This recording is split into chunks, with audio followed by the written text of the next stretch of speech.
Assalamualaikum warahmatullahi wabarakatuh. Tepang deui dina mata pelajaran Basa Sunda kanggo kelas 8.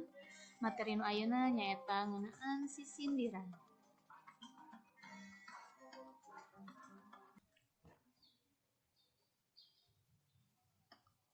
Kumaha damang sadayana?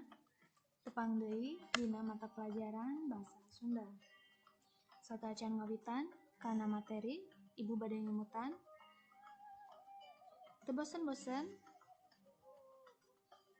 Ibu ngimutan kanggo kukumbah leungeun make sabun, teras make masker,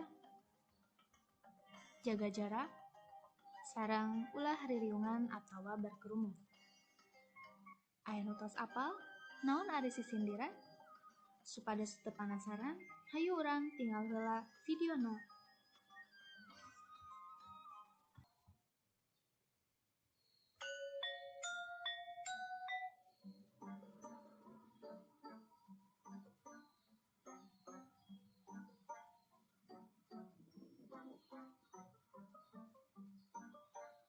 Indomaret aya AC. Lila jadi bogoh. Jangan alamat kayak AC. Pandangan jodoh.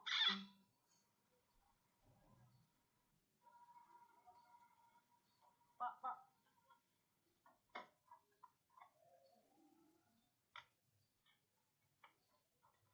punten Pak.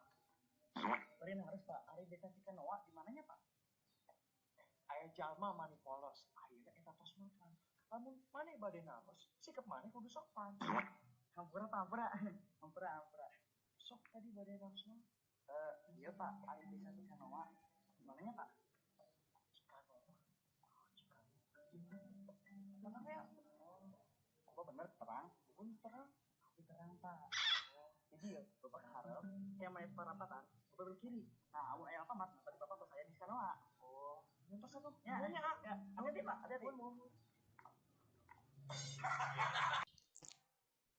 Satos ningali video sateuacanna, kabayang teu nu kumaha ari sisindiran?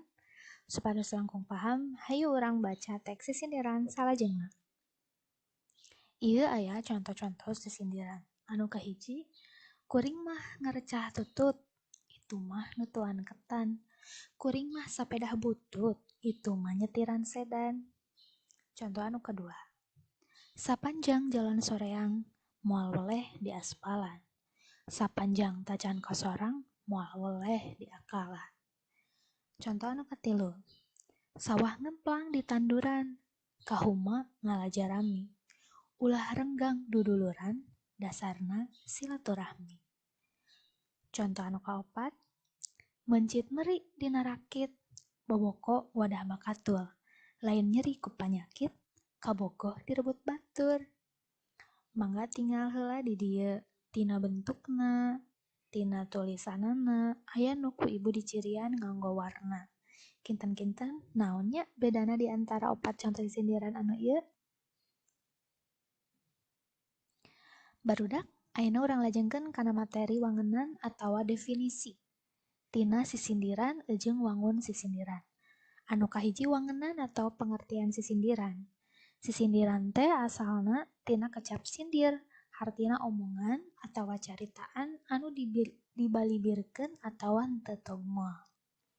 Dina sastra Indonesia, sisindiran teh biasana disebut pantun. Sisindiran salah sahiji wangun puisi heubeul atawa tradisional anu kauger atawa terikat ku bentuk jeung purwakanti.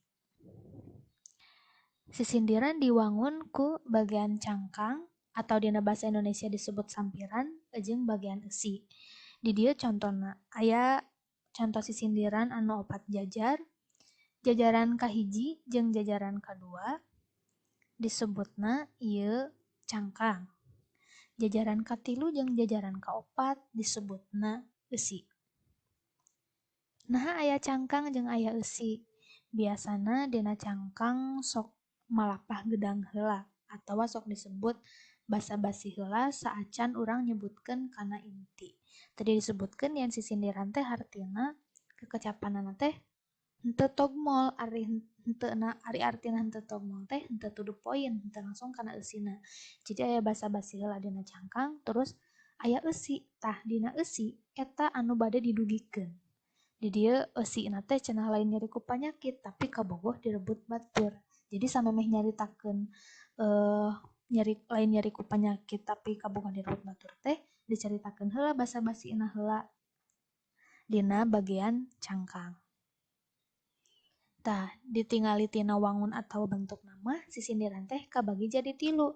Nyaeta aya paparikan, aya rarakitan, jeung wawangsalan. Naon atuh bedana? Mangga tingali dina video salajengna. Hatur nuhun.